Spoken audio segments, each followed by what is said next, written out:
Hello and welcome. So today we're diving into this really beautiful and honestly profound piece of ancient wisdom.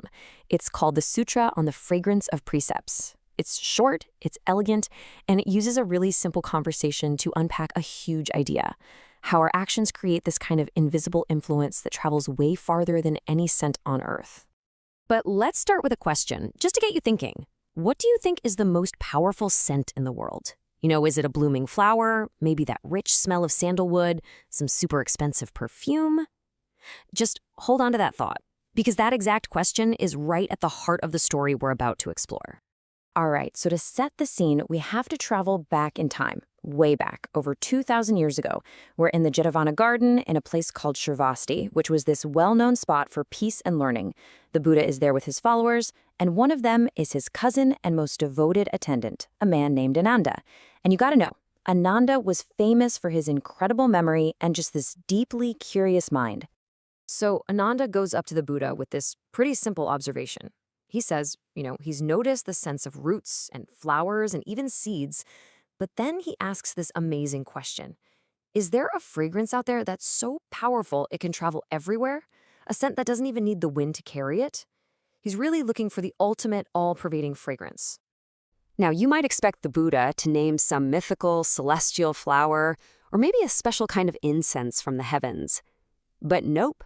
His reply takes this whole conversation in a completely different and way, way deeper direction. So first, the Buddha kind of gently corrects the premise of the question. He explains that no physical scent, not from roots, not from flowers, not from wood, nothing, can travel against the wind, or even without it for that matter. They're all bound by the laws of physics, right? They have a limited range. He's essentially telling Ānanda that what he's looking for, well, it can't be found in the physical world. And then he reveals the answer. The only fragrance that travels everywhere, with or without the wind, is what he calls the fragrance of precepts. Now, this isn't a literal smell you pick up with your nose, of course. It's this powerful, beautiful metaphor for the reputation and the influence that just radiates from a virtuous, ethical life. Okay, so that's a pretty mind-blowing concept, right? And it naturally leads to the next big question. If this fragrance of good conduct is the most powerful scent in the entire universe, how do we get it? How do we cultivate it for ourselves? What's the recipe? Well, the Buddha lays it out crystal clear. This incredible fragrance comes from anyone, man or woman, who lives by the 5 core precepts of ethical conduct.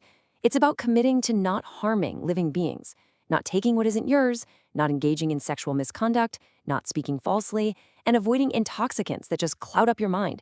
These 5 actions, they form the very foundation of this virtuous life he's talking about. And what's the result of living this way? The Sutra says that when someone lives by these principles, their reputation, their fragrance, it spreads far and wide. People in distant lands, people who have never even met them, hear about their virtue and their kindness. Their good name literally travels without needing any wind to carry it. And to really drive this point home, the Buddha's tone shifts and he gets a little poetic. He says, think of the most prized, most expensive scents on earth: sandalwood, eaglewood, even musk. None of them can compare. Only the fragrance that comes from a virtuous life is truly, truly universal. And he keeps going, building on this idea. He says, among all the wonderful smells from the most beautiful flowers, think jasmine, blue lotus, this inner fragrance, the one born from our actions, is supreme. It is, quite simply, the highest of them all. But get this, the reach of this fragrance extends even further than just here on earth. It isn't just recognized by other people. The Buddha says that if a person upholds these pure precepts, their scent is so potent that it actually reaches the heavens. And all the gods and celestial beings there, they recognize it and they love and respect that person for it. So, when you put it all side by side like this, the comparison becomes so clear. On one side, you've got physical sense. Their range is local, it's limited, they're enjoyed by some people, but they're ultimately fleeting. But on the other side, you have the scent of good conduct. It's universal. It's praised not just by humans, but by gods. It is, just like the Sutra says, the supreme best. So what's the ultimate takeaway from this ancient text? Well, it's incredibly relevant for us today. It teaches us that our character, our integrity, the sum of all our actions, it all creates this kind of energy or influence around us. This fragrance is our reputation, it's our legacy, and it has this incredible power to radiate out into the world in ways we might not even be able to comprehend. And that really just leaves us with one final personal question to reflect on. If every single action you take, big or small, contributes to this invisible, all-pervading fragrance, what does yours smell like? What is the scent that you are leaving in the world?